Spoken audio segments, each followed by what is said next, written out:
फ़ज़ाइल नमाज़। सामीन करام, आज की वीडियो में काफ़ी बेहतरीन वाक़या मैं आप लोगों के साथ बयान करने वाला हूँ, जो कि नमाज के बारे में है और काफ़ी बेहतरीन वाक़या है। दोस्तों, काफ़ी गौर से सुने। नहमदुहु व नुसल्ली अला रसूलिहिल करीम, अम्मा बादु फ़अऊज़ु बिल्लाहि मिनश्शैतानिर रजीम, बिस्मिल्लाहिर रहमानिर रहीम। शेख अबू अब्दुल्ला जल्ला रहमतुल्लाह अलैह फरमाते हैं कि एक दिन मेरी वालदा ने मेरे वालिद से मछली की फरमाइश की।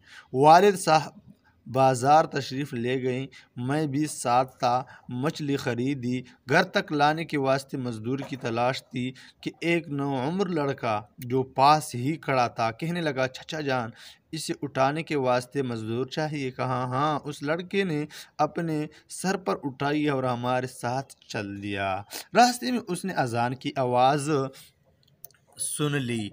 कहने लगा, अल्लाह की मुनादी ने बुलाया है, मुझे वज़ू भी करना है, नमाज के बाद ले जा सकूँगा। आपका दिल चाहे इंतज़ार कर लीजिए, वरना अपनी मछली ले लीजिए। ये कहकर मछली रख कर चला गया। मेरे वालिद साहब को ख्याल आया कि ये मज़दूर लड़का तो ऐसा करे, हमें बेतरीके औला अल्लाह पर भरोसा करना चाहिए।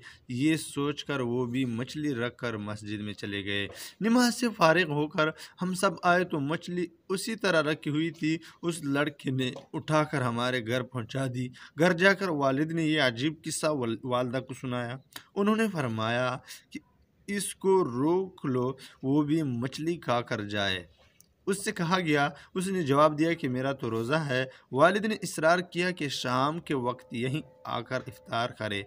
लड़के ने कहा, मैं एक दफ़ा जाकर दोबारा नहीं आता। ये मुमकिन है कि मैं पास ही मस्जिद में हूँ, शाम को आपकी दावत का कर चला जाऊँगा। यह कहकर वो करीब ही मस्जिद में चला गया। शाम को बाद मगरिब आया, खाना खाया और खाने से फरागत पर उसको तखलिया की जगह बता दी। हमारे करीब ही एक पाहिज औरत रहा करती थी। हमने देखा कि वो बिल्कुल अच्छी तंदुरुस्त आ रही है। हमने उससे पूछा कि तू किस तरह अच्छी हो गई। कहा, मैंने उससे मेहमान की तौफीर से दुआ की थी कि या अल्लाह उसकी बरकत से मुझे अच्छा कर दे। मैं फ़ौरन अच्छी हो गई।